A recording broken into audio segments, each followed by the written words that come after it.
أعوذ بالله من الشيطان الرجيم. بسم الله الرحمن الرحيم. ألف لام ميم. ذلك الكتاب لا ريب فيه هدى للمتقين الذين يؤمنون بالغيب ويقيمون الصلاة ومما رزقناهم ينفقون والذين يؤمنون بما أنزل إليك وما أنزل من قبلك وبالآخرة هم يوقنون أولئك على هدى من ربهم وأولئك هم المفلحون. إن الذين كفروا سواء عليهم أأنذرتهم أم لم تنذرهم لا يؤمنون ختم الله على قلوبهم وعلى سمعهم وعلى أبصارهم غشاوة ولهم عذاب عظيم. ومن الناس من يقول آمنا بالله وباليوم الآخر وما هم بمؤمنين يخادعون الله والذين آمنوا وما يخدعون إلا أنفسهم وما يشعرون في قلوبهم مرض فزادهم الله مرضا ولهم عذاب أليم بما كانوا يكذبون. وإذا قيل لهم لا تفسدوا في الأرض قالوا إنما نحن مصلحون ألا إنهم هم المفسدون ولكن لا يشعرون. وإذا قيل لهم آمنوا كما آمن الناس قالوا أنؤمن كما آمن السفهاء ألا إنهم هم السفهاء ولكن لا يعلمون. وإذا لقوا الذين آمنوا قالوا آمنا وإذا خلوا إلى شياطينهم قالوا إنا معكم إنما نحن مستهزئون الله يستهزئ بهم ويمدهم في طغيانهم يعمهون. أولئك الذين اشتروا الضلالة بالهدى فما ربحت تجارتهم وما كانوا مهتدين. مثلهم كمثل الذي استوقد نارا فلما أضاءت ما حوله ذهب الله بنورهم وتركهم في ظلمات لا يبصرون صم بكم عمي فهم لا يرجعون. أو كصيب من السماء فيه ظلمات ورعد وبرق يجعلون أصابعهم في آذانهم من الصواعق حذر الموت والله محيط بالكافرين. يكاد البرق يخطف أبصارهم كلما أضاء لهم مشوا فيه وإذا أظلم عليهم قاموا ولو شاء الله لذهب بسمعهم وأبصارهم إن الله على كل شيء قدير. يا أيها الناس اعبدوا ربكم الذي خلقكم والذين من قبلكم لعلكم تتقون الذي جعل لكم الأرض فراشا والسماء بناء وأنزل من السماء ماء فأخرج به من الثمرات رزقا لكم فلا تجعلوا لله أندادا وأنتم تعلمون. وإن كنتم في ريب مما نزلنا على عبدنا فأتوا بسورة من مثله وادعوا شهداءكم من دون الله إن كنتم صادقين فإن لم تفعلوا ولن تفعلوا فاتقوا النار التي وقودها الناس والحجارة أعدت للكافرين. وبشر الذين آمنوا وعملوا الصالحات أن لهم جنات تجري من تحتها الأنهار كلما رزقوا منها من ثمرة رزقا قالوا هذا الذي رزقنا من قبل وأتوا به متشابها ولهم فيها أزواج مطهرة وهم فيها خالدون. إن الله لا يستحيي أن يضرب مثلا ما بعوضة فما فوقها فأما الذين آمنوا فيعلمون أنه الحق من ربهم وأما الذين كفروا فيقولون ماذا أراد الله بهذا مثلا يضل به كثيرا ويهدي به كثيرا وما يضل به إلا الفاسقين الذين ينقضون عهد الله من بعد ميثاقه ويقطعون ما أمر الله به أن يوصل ويفسدون في الأرض أولئك هم الخاسرون. كيف تكفرون بالله وكنتم أمواتا فأحياكم ثم يميتكم ثم يحييكم ثم إليه ترجعون. هو الذي خلق لكم ما في الأرض جميعا ثم استوى إلى السماء فسواهن 7 سماوات وهو بكل شيء عليم. وإذ قال ربك للملائكة إني جاعل في الأرض خليفة قالوا أتجعل فيها من يفسد فيها ويسفك الدماء ونحن نسبح بحمدك ونقدس لك قال إني أعلم ما لا تعلمون. وعلم آدم الأسماء كلها ثم عرضهم على الملائكة فقال أنبئوني بأسماء هؤلاء إن كنتم صادقين. قالوا سبحانك لا علم لنا إلا ما علمتنا إنك أنت العليم الحكيم. قال يا آدم أنبئهم بأسمائهم فلما أنبأهم بأسمائهم قال ألم أقل لكم إني أعلم غيب السماوات والأرض وأعلم ما تبدون وما كنتم تكتمون. وإذ قلنا للملائكة اسجدوا لآدم فسجدوا إلا إبليس أبى واستكبر وكان من الكافرين. وقلنا يا آدم اسكن أنت وزوجك الجنة وكلا منها رغدا حيث شئتما ولا تقربا هذه الشجرة فتكونا من الظالمين. فأزلهما الشيطان عنها فأخرجهما مما كانا فيه وقلنا اهبطوا بعضكم لبعض عدو ولكم في الأرض مستقر ومتاع إلى حين. فتلقى آدم من ربه كلمات فتاب عليه إنه هو التواب الرحيم. قلنا اهبطوا منها جميعا فإما يأتينكم مني هدى فمن تبع هداي فلا خوف عليهم ولا هم يحزنون. والذين كفروا وكذبوا بآياتنا أولئك أصحاب النار هم فيها خالدون. يا بني إسرائيل اذكروا نعمتي التي أنعمت عليكم وأوفوا بعهدي أوف بعهدكم وإياي فارهبون.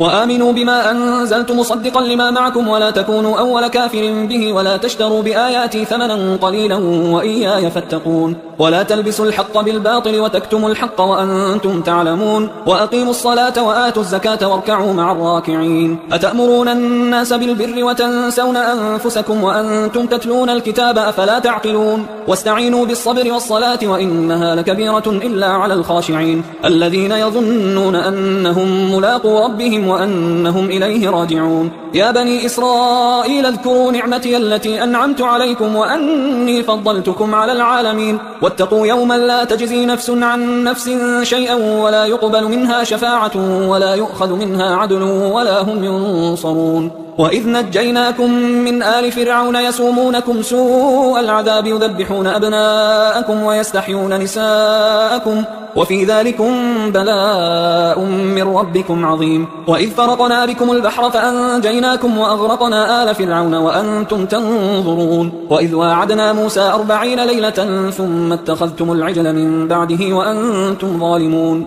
ثم عفونا عنكم من بعد ذلك لعلكم تشكرون. وإذ آتينا موسى الكتاب والفرقان لعلكم تهتدون. وإذ قال موسى لقومه يا قوم إنكم ظلمتم أنفسكم باتخاذكم العجل فتوبوا إلى بارئكم فاقتلوا أنفسكم ذلكم خير لكم عند بارئكم فتاب عليكم إنه هو التواب الرحيم. وإذ قلتم يا موسى لن نؤمن لك حتى نرى الله جهرة فأخذتكم الصاعقة وأنتم تنظرون ثم بعثناكم من بعد موتكم لعلكم تشكرون. وظللنا عليكم الغمام وأنزلنا عليكم المن والسلوى كلوا من طيبات ما رزقناكم وما ظلمونا ولكن كانوا أنفسهم يظلمون. وإذ قلنا ادخلوا هذه القرية فكلوا منها حيث شئتم رغدا وادخلوا الباب سجدا وقولوا حطة نغفر لكم خطاياكم وسنزيد المحسنين. فبدل الذين ظلموا قولا غير الذي قيل لهم فأنزلنا على الذين ظلموا رجزا من السماء بما كانوا يفسقون. وإذ استسقى موسى لقومه فقلنا اضرب بعصاك الحجر فانفجرت منه 12 عينا قد علم كل أناس مشربهم كلوا واشربوا من رزق الله ولا تعثوا في الأرض مفسدين. وإذ قلتم يا موسى لن نصبر على طعام واحد فادع لنا ربك يخرج لنا مما تنبت الأرض من بقلها وقثائها وفومها وعدسها وبصلها قال أتستبدلون الذي هو أدنى بالذي هو خير اهبطوا مصرا فإن لكم ما سألتم وضربت عليهم الذلة والمسكنة وباءوا بغضب من الله ذلك بأنهم كانوا يكفرون بآيات الله ويقتلون النبيين بغير الحق ذلك بما عصوا وكانوا يعتدون. إن الذين آمنوا والذين هادوا والنصارى والصابئين من آمن بالله واليوم الآخر وعمل صالحا فلهم أجرهم عند ربهم ولا خوف عليهم ولا هم يحزنون. وإذ أخذنا ميثاقكم ورفعنا فوقكم الطور خذوا ما آتيناكم بقوة واذكروا ما فيه لعلكم تتقون ثم توليتم من بعد ذلك فلولا فضل الله عليكم ورحمته لكنتم من الخاسرين. ولقد علمتم الذين اعتدوا منكم في السبت فقلنا لهم كونوا قردة خاسئين فجعلناها نكالا لما بين يديها وما خلفها وموعظة للمتقين. وإذ قال موسى لقومه إن الله يأمركم أن تذبحوا بقرة قالوا أتتخذنا هزوا قال أعوذ بالله أن أكون من الجاهلين. قالوا ادع لنا ربك يبين لنا ما هي قال إنه يقول إنها بقرة لا فارض ولا بكر عوان بين ذلك فافعلوا ما تؤمرون. قالوا ادع لنا ربك يبين لنا ما لونها قال إنه يقول إنها بقرة صفراء فاقع لونها تسر الناظرين. قالوا ادع لنا ربك يبين لنا ما هي إن البقرة تشابه علينا وإنا إن شاء الله لمهتدون قال إنه يقول إنها بقرة لا ذلول تثير الأرض ولا تسقي الحرث مسلمة لا شية فيها قالوا الآن جئت بالحق فذبحوها وما كادوا يفعلون وإذ قتلتم نفسا فادارأتم فيها والله مخرج ما كنتم تكتمون فقلنا اضربوه ببعضها كذلك يحيي الله الموتى ويريكم آياته لعلكم تعقلون ثم قست قلوبكم من بعد ذلك فهي كالحجارة أو أشد قسوة وإن من الحجارة لما يتفجر منه الأنهار وإن منها لما يشقق فيخرج منه الماء وإن منها لما يهبط من خشية الله وما الله بغافل عما تعملون أفتطمعون أن يؤمنوا لكم وقد كان فريق منهم يسمعون كلام الله ثم يحرفونه من بعد ما عقلوه وهم يعلمون وإذا لقوا الذين آمنوا قالوا آمنا وإذا خلا بعضهم إلى بعض قالوا أتحدثونهم بما فتح الله عليكم ليحاجوكم به عند ربكم أفلا تعقلون أولا يعلمون أن الله يعلم ما يسرون وما يعلنون ومنهم أميون لا يعلمون الكتاب إلا أماني وإنهم إلا يظنون فويل للذين يكتبون الكتاب بأيديهم ثم يقولون هذا من عند الله ليشتروا به ثمنا قليلا فويل لهم مما كتبت أيديهم وويل لهم مما يكسبون وقالوا لن تمسنا النار إلا أياما معدودة قل أتخذتم عند الله عهدا فلن يخلف الله عهده أم تقولون على الله ما لا تعلمون بلى من كسب سيئة وأحاطت به خطيئته فأولئك أصحاب النار هم فيها خالدون والذين آمنوا وعملوا الصالحات أولئك أصحاب الجنة هم فيها خالدون وإذ أخذنا ميثاق بني إسرائيل لا تعبدون إلا الله وبالوالدين إحسانا وذي القربى واليتامى والمساكين وقولوا للناس حسنا وأقيموا الصلاة وآتوا الزكاة ثم توليتم إلا قليلا منكم وأنتم معرضون وإذ أخذنا ميثاقكم لا تسفكون دماءكم ولا تخرجون أنفسكم من دياركم ثم أقررتم وأنتم تشهدون ثم أنتم هؤلاء تقتلون أنفسكم وتخرجون فريقا منكم من ديارهم تظاهرون عليهم بالإثم والعدوان وإن يأتوكم أسارى تفادوهم وهو محرم عليكم إخراجهم أفتؤمنون ببعض الكتاب وتكفرون ببعض فما جزاء من يفعل ذلك منكم إلا خزي في الحياة الدنيا ويوم القيامة يردون إلى أشد العذاب وما الله بغافل عما تعملون أولئك الذين اشتروا الحياة الدنيا بالآخرة فلا يخفف عنهم العذاب ولا هم ينصرون ولقد آتينا موسى الكتاب وقفينا من بعده بالرسل وآتينا عيسى بن مريم البينات وأيدناه بروح القدس أفكلما جاءكم رسول بما لا تهوى أنفسكم استكبرتم ففريقا كذبتم وفريقا تقتلون وقالوا قلوبنا غلف بل لعنهم الله بكفرهم فقليلا ما يؤمنون ولما جاءهم كتاب من عند الله مصدق لما معهم وكانوا من قبل يستفتحون على الذين كفروا فلما جاءهم ما عرفوا كفروا به فلعنة الله على الكافرين بئس ما اشتروا به أنفسهم أن يكفروا بما أنزل الله بغيا أن ينزل الله من فضله على من يشاء من عباده فباءوا بغضب على غضب وللكافرين عذاب مهين وإذا قيل لهم آمنوا بما أنزل الله قالوا نؤمن بما أنزل علينا ويكفرون بما وراءه وهو الحق مصدقا لما معهم قل فلم تقتلون أنبياء الله من قبل إن كنتم مؤمنين ولقد جاءكم موسى بالبينات ثم اتخذتم العجل من بعده وأنتم ظالمون وإذ أخذنا ميثاقكم ورفعنا فوقكم الطور خذوا ما آتيناكم بقوة واسمعوا قالوا سمعنا وعصينا وأشربوا في قلوبهم العجل بكفرهم قل بئس ما يأمركم به إيمانكم إن كنتم مؤمنين قل إن كانت لكم الدار الآخرة عند الله خالصة من دون الناس فتمنوا الموت إن كنتم صادقين ولن يتمنوه أبدا بما قدمت أيديهم والله عليم بالظالمين ولتجدنهم أحرص الناس على حياة ومن الذين أشركوا يود أحدهم لو يعمر 1000 سنة وما هو بمزحزحه من العذاب أن يعمر والله بصير بما يعملون قل من كان عدوا لجبريل فإنه نزله على قلبك بإذن الله مصدقا لما بين يديه وهدى وبشرى للمؤمنين من كان عدوا لله وملائكته ورسله وجبريل وميكال فإن الله عدو للكافرين ولقد أنزلنا إليك آيات بينات وما يكفر بها إلا الفاسقون أو كلما عاهدوا عهدا نبذه فريق منهم بل أكثرهم لا يؤمنون ولما جاءهم رسول من عند الله مصدق لما معهم نبذ فريق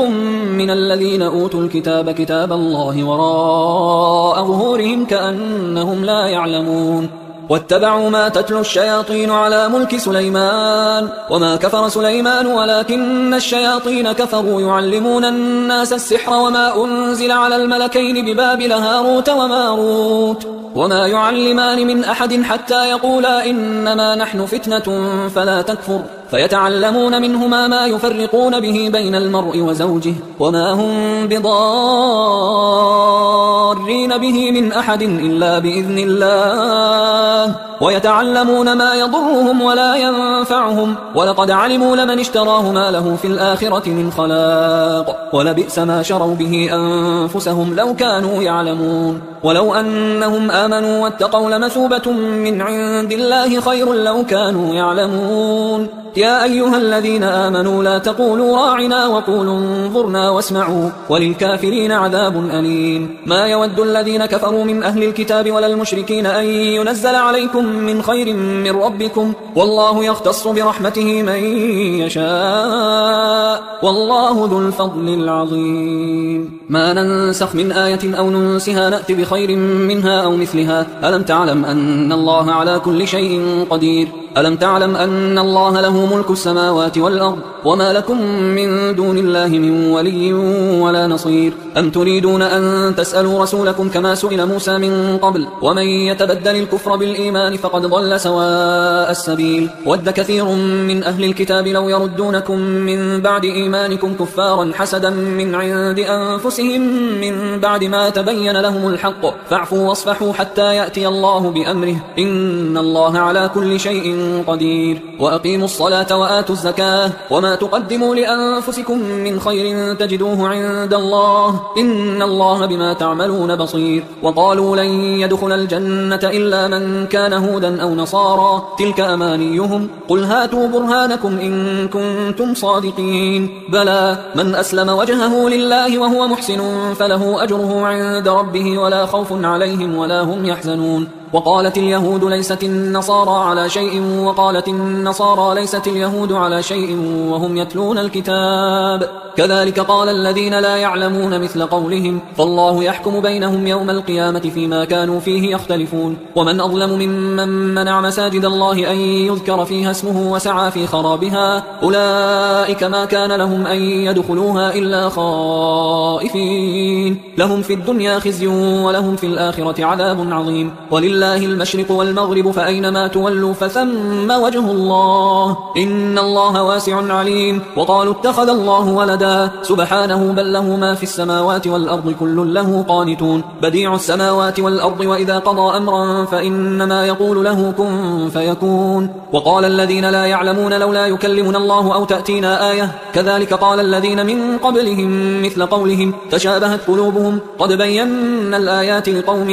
يوقنون إنا أرسلناك بالحق بشيرا ونذيرا ولا تسأل عن أصحاب الجحيم ولن ترضى عنك اليهود ولا النصارى حتى تتبع ملتهم قل إن هدى الله هو الهدى ولئن اتبعت أهواءهم بعد الذي جاءك من العلم ما لك من الله من ولي ولا نصير الذين آتيناهم الكتاب يتلونه حق تلاوته أولئك يؤمنون به ومن يكفر به فأولئك هم الخاسرون يا بني إسرائيل اذكروا نعمتي التي أنعمت عليكم وأني فضلتكم على العالمين واتقوا يوما لا تجزي نفس عن نفس شيئا ولا يقبل منها عدل ولا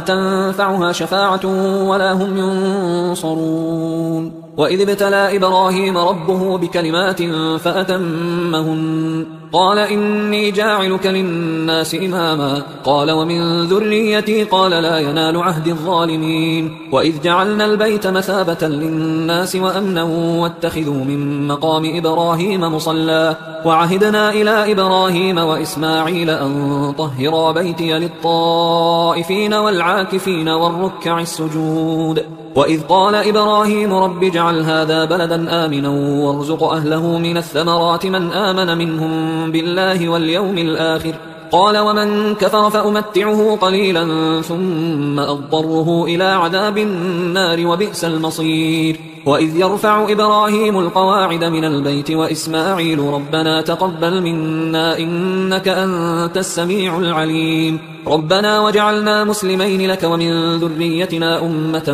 مسلمة لك وأرنا مناسكنا وتب علينا إنك أنت التواب الرحيم ربنا وبعث فيهم رسولا منهم يتلو عليهم آياتك ويعلمهم الكتاب والحكمة ويزكيهم إنك أنت العزيز الحكيم ومن يرغب عن ملة إبراهيم إلا من سفه نفسه ولقد اصطفيناه في الدنيا وإنه في الآخرة لمن الصالحين إذ قال له ربه أسلم قال أسلمت لرب العالمين ووصى بها إبراهيم بنيه ويعقوب يا بني إن الله اصطفى لكم الدين فلا تموتن إلا وأنتم مسلمون أم كنتم شهداء إذ حضر يعقوب الموت إذ قال لبنيه ما تعبدون من بعدي قالوا نعبد إلهك وإله آبائك إبراهيم وإسماعيل وإسحاق إلها واحدا ونحن له مسلمون تلك أمة قد خلت لها ما كسبت ولكم ما كسبتم ولا تسألون عما كانوا يعملون وقالوا كونوا هودا أو نصارى تهتدوا قل بل ملة إبراهيم حنيفا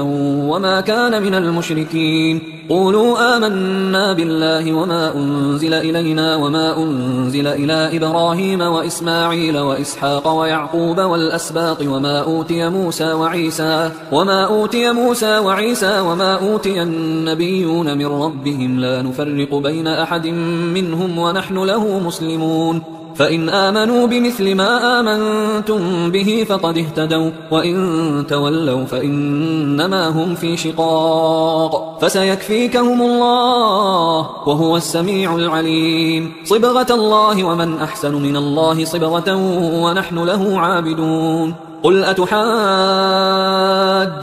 في الله وهو ربنا وربكم ولنا أعمالنا ولكم أعمالكم ونحن له مخلصون أم تقولون إن إبراهيم وإسماعيل وإسحاق ويعقوب والأسباط كانوا هودا أو نصارى قل أأنتم أعلم أم الله ومن أظلم ممن كتم شهادة عنده من الله وما الله بغافل عما تعملون تلك أمة قد خلت لها ما كسبت ولكم ما كسبتم ولا تسألون عما كانوا يعملون سيقول السفهاء من الناس ما ولاهم عن قبلتهم التي كانوا عليها قل لله المشرق والمغرب يهدي من يشاء إلى صراط مستقيم وكذلك جعلناكم أمة وسطا لتكونوا شهداء على الناس ويكون الرسول عليكم شهيدا وما جعلنا القبلة التي كنت عليها إلا لنعلم من يتبع الرسول ممن ينقلب على عقبيه وإن كانت لكبيرة إلا على الذين هدى الله وما كان الله ليضيع إيمانكم إن الله بالناس لرؤوف رحيم قد نرى تقلب وجهك في السماء فلنولينك قبلة ترضاها فول وجهك شطر المسجد الحرام وحيث ما كنتم فولوا وجوهكم شطره وإن الذين أوتوا الكتاب ليعلمون أنه الحق من ربهم وما الله بغافل عما يعملون ولئن أتيت الذين أوتوا الكتاب بكل آية ما تبعوا قبلتك وما أنت بتابع قبلتهم وما بعضهم بتابع قبلة بعض ولئن اتبعت أهواءهم من بعد ما جاءك من العلم إنك إذا لمن الظالمين الذين آتيناهم الكتاب يعرفونه كما يعرفون أبناءهم وإن فريقا منهم ليكتمون الحق وهم يعلمون الحق من ربك فلا تكونن من الممترين ولكل وجهة هو موليها فاستبقوا الخيرات أينما تكونوا يأتي بكم الله جميعا إن الله على كل شيء قدير ومن حيث خرجت فول وجهك شطر المسجد الحرام وإنه للحق من ربك وما الله بغافل عما تعملون ومن حيث خرجت فول وجهك شطر المسجد الحرام وحيث ما كنتم فولوا وجوهكم شطره لئلا يكون للناس عليكم حجة إلا الذين ظلموا منهم فلا تخشوهم واخشوني ولأتم نعمتي عليكم ولعلكم تهتدون كما أرسلنا فيكم رسولا منكم يتلو عليكم آياتنا ويزكيكم ويعلمكم الكتاب والحكمة ويعلمكم ما لم تكونوا تعلمون فاذكروني أذكركم واشكروا لي ولا تكفرون يا أيها الذين آمنوا استعينوا بالصبر والصلاة إن الله مع الصابرين ولا تقولوا لمن يقتل في سبيل الله أموات بل أحياء ولكن لا تشعرون ولنبلونكم بشيء من الخوف والجوع ونقص من الأموال والأنفس والثمرات وبشر الصابرين الذين إذا أصابتهم مصيبة قالوا إنا لله وإنا إليه راجعون أولئك عليهم صلوات من ربهم ورحمة وأولئك هم المهتدون إن الصفا والمروة من شعائر الله فمن حج البيت أو اعتمر فلا جناح عليه أن يطوف بهما ومن تطوع خيرا فإن الله شاكر عليم إن الذين يكتمون ما أنزلنا من البينات والهدى من بعد ما بيناه للناس في الكتاب أولئك يلعنهم الله ويلعنهم اللاعنون إلا الذين تابوا وأصلحوا وبينوا فأولئك أتوب عليهم وأنا التواب الرحيم إن الذين كفروا وماتوا وهم كفار أولئك عليهم لعنة الله والملائكة والناس أجمعين خالدين فيها لا يخفف عنهم العذاب ولا هم ينظرون وإلهكم إله واحد لا إله إلا هو الرحمن الرحيم إن في خلق السماوات والأرض واختلاف الليل والنهار والفلك التي تجري في البحر بما ينفع الناس وما أنزل الله من السماء من ماء فأحيا به الأرض بعد موتها وبث فيها من كل دابة وتصريف الرياح والسحاب المسخر بين السماء والأرض لآيات لقوم يعقلون ومن الناس من يتخذ من دون الله أندادا يحبونهم كحب الله والذين آمنوا أشد حبا لله ولو يرى الذين ظلموا إذ يرون العذاب أن القوة لله جميعا وأن الله شديد العذاب إذ تبرأ الذين اتبعوا من الذين اتبعوا ورأوا العذاب وتقطعت بهم الأسباب وقال الذين اتبعوا لو أن لنا كرة فنتبرأ منهم كما تبرأوا منا كذلك يريهم الله أعمالهم حسرات عليهم وما هم بخارجين من النار يا أيها الناس كلوا مما في الأرض حلالا طيبا ولا تتبعوا خطوات الشيطان إنه لكم عدو مبين إنما يأمركم بالسوء والفحشاء وأن تقولوا على الله ما لا تعلمون وإذا قيل لهم اتبعوا ما أنزل الله قالوا بل نتبع ما ألفينا عليه آباءنا أولو كان آباؤهم لا يعقلون شيئا ولا يهتدون ومثل الذين كفروا كمثل الذي ينعق بما لا يسمع إلا دعاء ونداء صم بكم عمي فهم لا يعقلون يا أيها الذين آمنوا كلوا من طيبات ما رزقناكم واشكروا لله إن كنتم إياه تعبدون إنما حرم عليكم الميتة والدم ولحم الخنزير وما أهل به لغير الله فمن اضطر غير باغ ولا عاد فلا إثم عليه إن الله غفور رحيم إن الذين يكتمون ما أنزل الله من الكتاب ويشترون به ثمنا قليلا أولئك ما يأكلون في بطونهم إلا النار ولا يكلمهم الله يوم القيامة ولا يزكيهم ولهم عذاب أليم أولئك الذين اشتروا الضلالة بالهدى والعذاب بالمغفرة فما أصبرهم على النار ذلك بأن الله نزل الكتاب بالحق وإن الذين اختلفوا في الكتاب لفي شقاق بعيد ليس البر أن تولوا وجوهكم قبل المشرق والمغرب ولكن البر من آمن بالله واليوم الآخر والملائكة والكتاب والنبيين وآتى المال على حبه ذوي القربى واليتامى والمساكين وابن السبيل والسائلين وفي الرقاب وأقام الصلاة وآتى الزكاة والموفون بعهدهم إذا عاهدوا والصابرين في البأساء والضراء وحين البأس أولئك الذين صدقوا وأولئك هم المتقون يا أيها الذين آمنوا كتب عليكم القصاص في القتلى الحر بالحر والعبد بالعبد والأنثى بالأنثى فمن عفي له من أخيه شيء فاتباع بالمعروف وأداء إليه بإحسان ذلك تخفيف من ربكم ورحمة فمن اعتدى بعد ذلك فله عذاب أليم ولكم في القصاص حياة يا أولي الألباب لعلكم تتقون كتب عليكم إذا حضر أحدكم الموت إن ترك خيرا الوصية للوالدين والأقربين بالمعروف حقا على المتقين فمن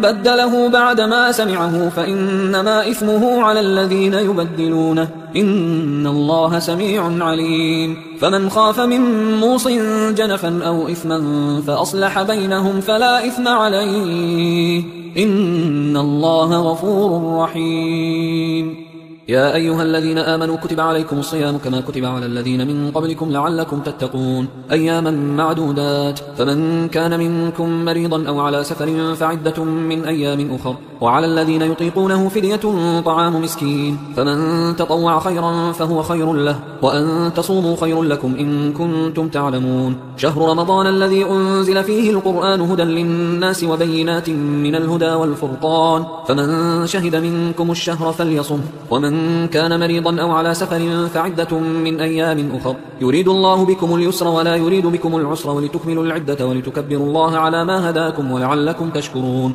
وإذا سألك عبادي عني فإني قريب أجيب دعوة الداعي إذا دعان فليستجيبوا لي وليؤمنوا بي لعلهم يرشدون أحل لكم ليلة الصيام الرفث إلى نسائكم هن لباس لكم وأنتم لباس لهن علم الله أنكم كنتم تختانون أنفسكم فتاب عليكم وعفى عنكم فالآن باشروهن وابتغوا ما كتب الله لكم وكلوا واشربوا حتى يتبين لكم الخيط الأبيض من الخيط الأسود من الفجر ثم أتموا الصيام إلى الليل ولا تباشروهن وأنتم عاكفون في المساجد تلك حدود الله فلا تقربوها كذلك يبين الله آياته للناس لعلهم يتقون ولا تأكلوا أموالكم بينكم بالباطل وتدلوا بها إلى الحكام لتأكلوا فريقا من أموال الناس بالإثم وأنتم تعلمون يسألونك عن الأهلة قل هي مواقيت للناس والحج وليس البر بأن تأتوا البيوت من ظهورها ولكن البر من اتقى وأتوا البيوت من أبوابها واتقوا الله لعلكم تفلحون وقاتلوا في سبيل الله الذين يقاتلونكم ولا تعتدوا إن الله لا يحب المعتدين وقتلوهم حيث ثقفتموهم وأخرجوهم من حيث أخرجوكم والفتنة أشد من القتل ولا تقاتلوهم عند المسجد الحرام حتى يقاتلوكم فيه فإن قاتلوكم فاقتلوهم كذلك جزاء الكافرين الكافرين فإن انتهوا فإن الله غفور رحيم وقاتلوهم حتى لا تكون فتنة ويكون الدين لله فإن انتهوا فلا عدوان إلا على الظالمين الشهر الحرام بالشهر الحرام والحرمات قصاص فمن اعتدى عليكم فاعتدوا عليه بمثل ما اعتدى عليكم واتقوا الله واعلموا أن الله مع المتقين وأنفقوا في سبيل الله ولا تلقوا بأيديكم إلى التهلكة وأحسنوا إن الله يحب المحسنين وأتموا الحج والعمرة لله فإن أحصرتم فما استيسر من الهدي ولا تحلقوا رؤوسكم حتى يبلغ الهدي محله فمن كان منكم مريضا أو به أذى من رأسه ففدية من صيام أو صدقة أو نسك فإذا أمنتم فمن تمتع بالعمرة إلى الحج فما استيسر من الهدي فمن لم يجد فصيام 3 أيام في الحج و7 إذا رجعتم تلك 10 كاملة ذلك لمن لم يكن أهله حاضر المسجد الحرام واتقوا الله واعلموا أن الله شديد العقاب الحج أشهر معلومات فمن فرض فيهن الحج فلا رفث ولا فسوق ولا جدال في الحج وما تفعلوا من خير يعلمه الله وتزودوا فإن خير الزاد التقوى واتقون يا أولي الألباب ليس عليكم جناح أن تبتغوا فضلا من ربكم فإذا أفضتم من عرفات فاذكروا الله عند المشعر الحرام واذكروه كما هداكم وإن كنتم من قبله لمن الضالين ثم أفيضوا من حيث أفاض الناس واستغفروا الله إن الله غفور رحيم فإذا قضيتم مناسككم فاذكروا الله كذكركم آباءكم أو أشد ذكرا فمن الناس من يقول ربنا آتنا في الدنيا وما له في الآخرة من خلاق ومنهم من يقول ربنا آتنا في الدنيا حسنة وفي الآخرة حسنة وقنا عذاب النار أولئك لهم نصيب مما كسبوا والله سريع الحساب واذكروا الله في أيام معدودات فمن تعجل في يومين فلا إثم عليه ومن تأخر فلا إثم عليه لمن اتقى واتقوا الله واعلموا أنكم إليه تحشرون ومن الناس من يعجبك قوله في الحياة الدنيا ويشهد الله على ما في قلبه وهو ألد الخصام وإذا تولى سعى في الأرض ليفسد فيها ويهلك الحرث والنسل والله لا يحب الفساد وإذا قيل له اتق الله أخذته العزة بالإثم فحسبه جهنم ولبئس المهاد ومن الناس من يشري نفسه ابتغاء مرضات الله والله رؤوف بالعباد يا أيها الذين آمنوا ادخلوا في السلم كافة ولا تتبعوا خطوات الشيطان إنه لكم عدو مبين فإن زللتم من بعد ما جاءتكم البينات فاعلموا أن الله عزيز حكيم هل ينظرون إلا أن يأتيهم الله في ظلل من الغمام والملائكة وقضي الأمر وإلى الله ترجع الأمور سل بني إسرائيل كم آتيناهم من آية بينة ومن يبدل نعمة الله من بعد ما جاءته فإن الله شديد العقاب زين للذين كفروا الحياة الدنيا ويسخرون من الذين آمنوا والذين اتقوا فوقهم يوم القيامة والله يرزق من يشاء بغير حساب كان الناس أمة واحدة فبعث الله النبيين مبشرين ومنذرين وأنزل معهم الكتاب بالحق ليحكم بين الناس فيما اختلفوا فيه وما اختلف فيه إلا الذين أوتوه من بعد ما جاءتهم البينات بغيا بينهم فهدى الله الذين آمنوا لما اختلفوا فيه من الحق بإذنه والله يهدي من يشاء إلى صراط مستقيم أم حسبتم أن تدخلوا الجنة ولما يأتكم مثل الذين خلوا من قبلكم مستهم البأساء والضراء وزلزلوا حتى يقول الرسول والذين آمنوا معه متى نصر الله ألا إن نصر الله قريب يسألونك ماذا ينفقون قل ما أنفقتم من خير فللوالدين والأقربين واليتامى والمساكين وابن السبيل وما تفعلوا من خير فإن الله به عليم كتب عليكم القتال وهو كره لكم وعسى أن تكرهوا شيئا وهو خير لكم وعسى أن تحبوا شيئا وهو شر لكم والله يعلم وأنتم لا تعلمون يسألونك عن الشهر الحرام قتال فيه قل قتال فيه كبير وصد عن سبيل الله وكفر به والمسجد الحرام وإخراج أهله منه أكبر عند الله والفتنة أكبر من القتل ولا يزالون يقاتلونكم حتى يردوكم عن دينكم إن استطاعوا ومن يرتد منكم عن دينه فيمت وهو كافر فأولئك حبطت أعمالهم في الدنيا والآخرة وأولئك أصحاب النار هم فيها خالدون إن الذين آمنوا والذين هاجروا وجاهدوا في سبيل الله أولئك يرجون رحمة الله والله غفور رحيم يسألونك عن الخمر والميسر قل فيهما إثم كبير ومنافع للناس وإثمهما أكبر من نفعهما ويسألونك ماذا ينفقون قل العفو كذلك يبين الله لكم الآيات لعلكم تتفكرون في الدنيا والآخرة ويسألونك عن اليتامى قل إصلاح لهم خير وإن تخالطوهم فإخوانكم والله يعلم المفسد من المصلح ولو شاء الله لأعنتكم إن الله عزيز حكيم ولا تنكحوا المشركات حتى يؤمن ولأمة مؤمنة خير من مشركة ولو أعجبتكم ولا تنكحوا المشركين حتى يؤمنوا ولعبد مؤمن خير من مشرك ولو أعجبكم أولئك يدعون إلى النار والله يدعو إلى الجنة والمغفرة بإذنه ويبين آياته للناس لعلهم يتذكرون ويسألونك عن المحيض قل هو أذى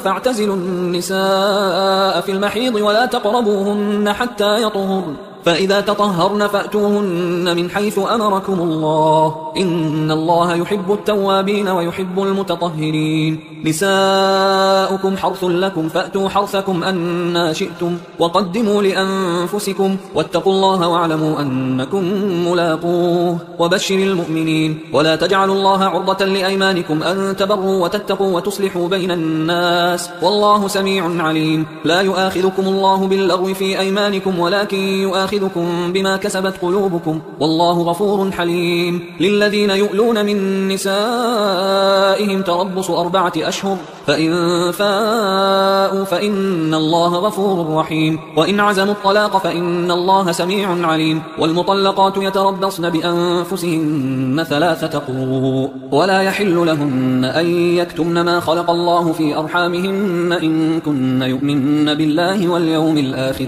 وبعولتهن أحق بردهن في ذلك إن أرادوا إصلاحا ولهن مثل الذي عليهن بالمعروف وللرجال عليهن درجة والله عزيز حكيم الطلاق 2 مرتان فإمساكم بمعروف أو تسريح بإحسان ولا يحل لكم أن تأخذوا مما آتيتموهن شيئا إلا أن يخافا ألا يقيما حدود الله فإن خفتم ألا يقيما حدود الله فلا جناح عليهما فيما افتدت به تلك حدود الله فلا تعتدوها ومن يتعد حدود الله فأولئك هم الظالمون فإن طلقها فلا تحل له من بعد حتى تنكح زوجا غيره فإن طلقها فلا جناح عليهما أن يتراجعا إن ظنا أن يقيما حدود الله وتلك حدود الله يبينها لقوم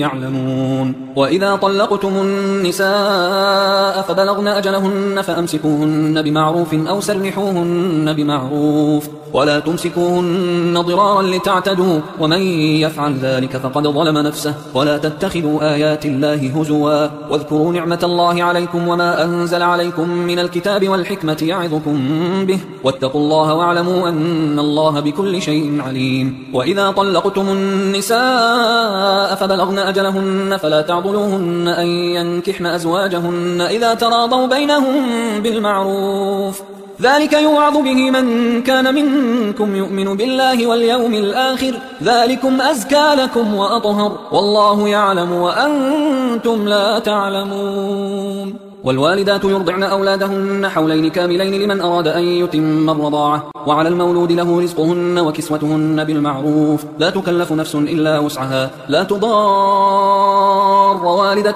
بولدها ولا مولود له بولده، وعلى الوارث مثل ذلك، فإن أرادا فصالا عن تراض منهما وتشاور فلا جناح عليهما. وإن أردتم أن تسترضعوا أولادكم فلا جناح عليكم إذا سلمتم ما آتيتم بالمعروف، واتقوا الله واعلموا أن الله بما تعملون بصير. والذين يتوفون منكم ويذرون أزواجا يتربصن بأنفسهن 4 أشهر و10، فإذا بلغن أجلهن فلا جناح عليكم فيما فعلن في أنفسهن بالمعروف، والله بما تعملون خبير. ولا جناح عليكم فيما عرضتم به من خطبة النساء أو أكننتم في أنفسكم، علم الله أنكم ستذكرونهن ولكن لا تواعدوهن سرا إلا أن تقولوا قولا معروفا، ولا تعزموا عقدة النكاح حتى يبلغ الكتاب أجله، واعلموا أن الله يعلم ما في أنفسكم فاحذروه، واعلموا أن الله غفور حليم. لا جناح عليكم إن طلقتم النساء ما لم تمسوهن أو تفرضوا لهن فريضة،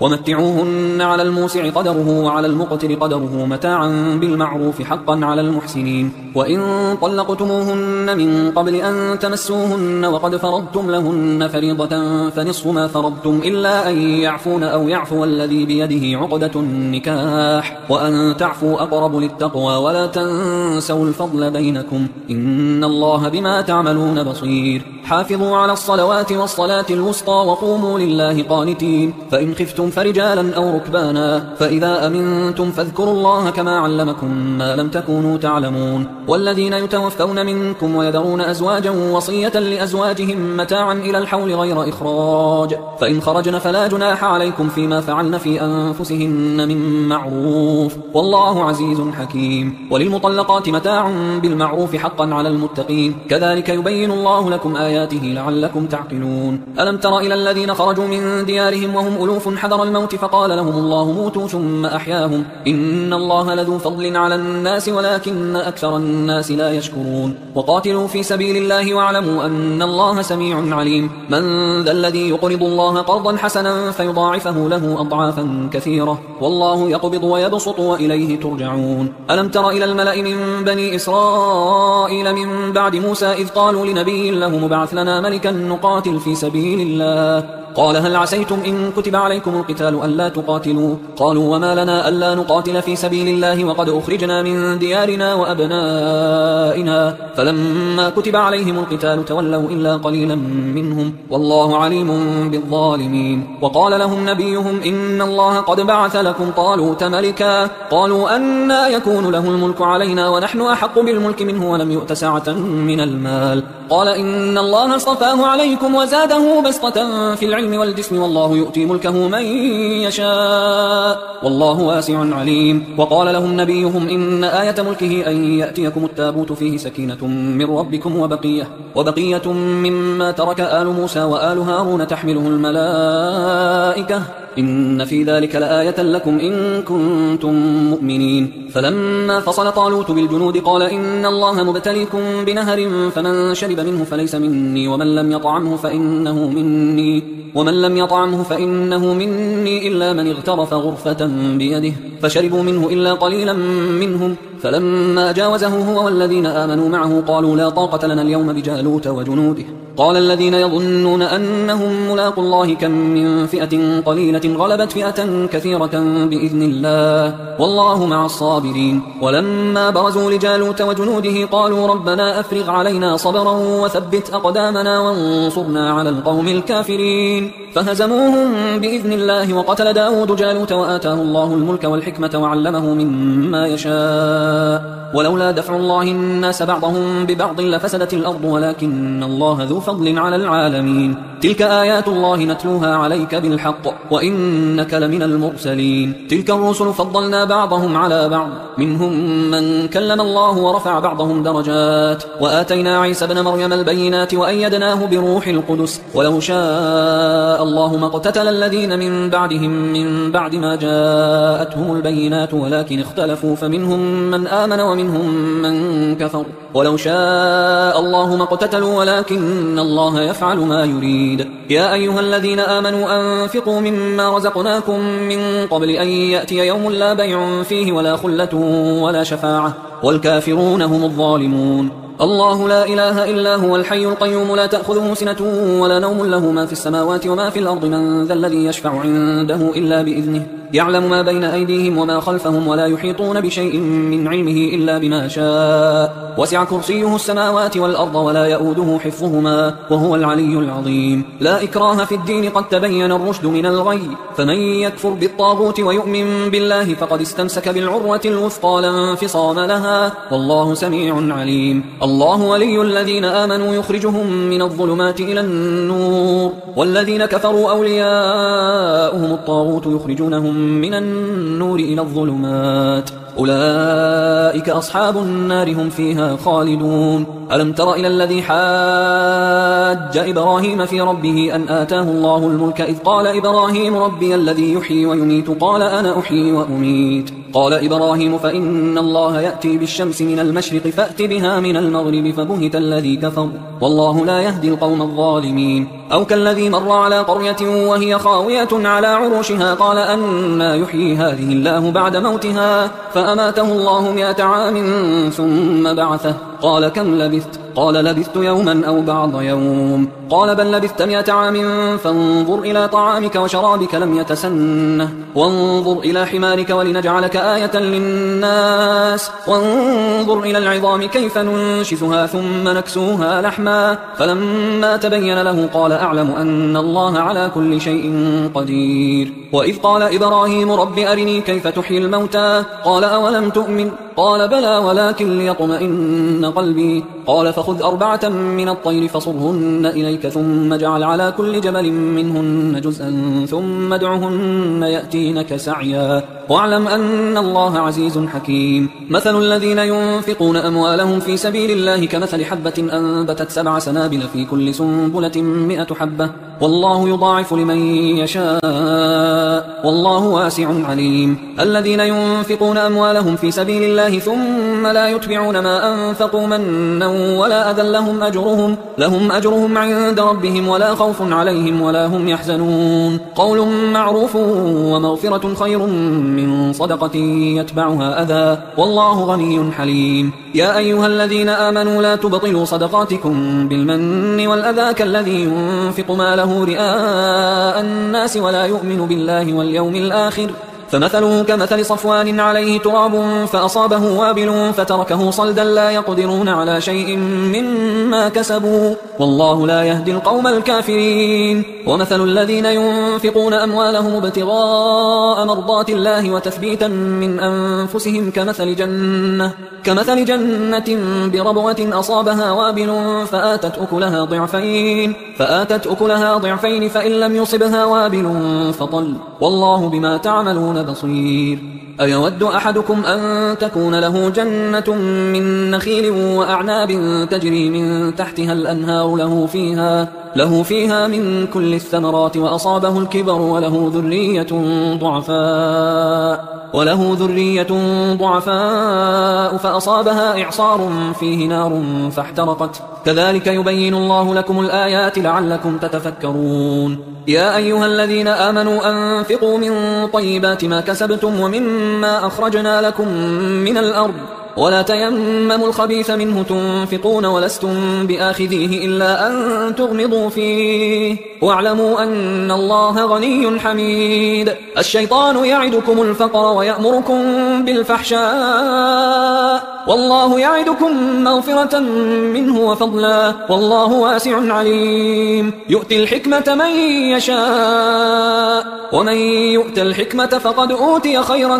كثيرا وما يذكر إلا أولو الألباب وما أنفقتم من نفقة أو نذرتم من نذر فإن الله يعلمه وما للظالمين من أنصار إن تبدوا الصدقات فنعما هي وإن تخفوها وتؤتوها الفقراء فهو خير لكم ويكفر عنكم من سيئاتكم والله بما تعملون خبير ليس عليك هداهم ولكن الله يهدي من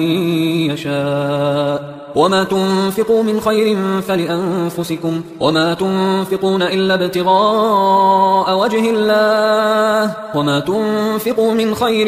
يوفى إليكم وأنتم لا تظلمون للفقراء الذين أحصروا في سبيل الله لا يستطيعون ضربا في الأرض يحسبهم الجاهل أغنياء من التعفف تعرفهم بسيماهم لا يسألون الناس إلحافا وما تنفقوا من خير فإن الله به عليم الذين ينفقون أموالهم بالليل والنهار سرا وعلانية فلهم أجرهم عند ربهم ولا خوف عليهم ولا هم يحزنون الذين يأكلون الربا لا يقومون إلا كما يقوم الذي يتخبطه الشيطان من المس ذلك بأنهم قالوا إنما البيع مثل الربا وأحل الله البيع وحرم الربا فمن جاءه موعظة من ربه فانتهى فله ما سلف وأمره إلى الله ومن عاد فأولئك أصحاب النار هم فيها خالدون يمحق الله الربا ويربي الصدقات والله لا يحب كل كفار أثيم إن الذين آمنوا وعملوا الصالحات وأقاموا الصلاة وآتوا الزكاة لهم أجرهم عند ربهم ولا خوف عليهم ولا هم يحزنون يا أيها الذين آمنوا اتقوا الله وذروا ما بقي من الربا إن كنتم مؤمنين فإن لم تفعلوا فأذنوا بحرب من الله ورسوله وإن تبتم فلكم رؤوس أموالكم لا تظلمون ولا تظلمون وإن كان ذو عسرة فنظرة إلى ميسرة وأن تصدقوا خير لكم إن كنتم تعلمون واتقوا يوما ترجعون فيه إلى الله ثم توفى كل نفس ما كسبت وهم لا يظلمون يا أيها الذين آمنوا إذا تداينتم بدين إلى أجل مسمى فاكتبوه وليكتب بينكم كاتب بالعدل ولا يأب كاتب أن يكتب كما علمه الله فليكتب وليملل الذي عليه الحق وليتق الله ربه ولا يبخس منه شيئا فإن كان الذي عليه الحق سفيها أو ضعيفا أو لا يستطيع أن يمله فليملل وليه بالعدل واستشهدوا شهيدين من رجالكم فإن لم يكونا رجلين فرجل وامرأتان ممن ترضون من الشهداء أن تضل إحداهما فتذكر إحداهما الأخرى ولا يأبى الشهداء إذا ما دعوا ولا تسأموا أن تكتبوه صغيرا أو كبيرا إلى أجله ذلكم أقسط عند الله وأقوم للشهادة وأدنى أن لا ترتابوا إلا أن تكون تجارة حاضرة تديرونها بينكم فليس عليكم جناح ألا تكتبوها وأشهدوا إذا تبايعتم ولا يضار كاتب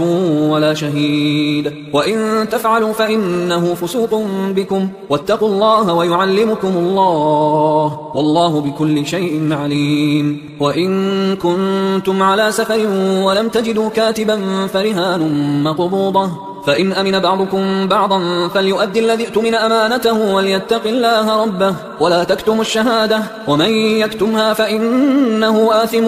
قلبه والله بما تعملون عليم لله ما في السماوات وما في الأرض وإن تبدوا ما في أنفسكم أو تخفوه يحاسبكم به الله فيغفر لمن يشاء ويعذب من يشاء والله على كل شيء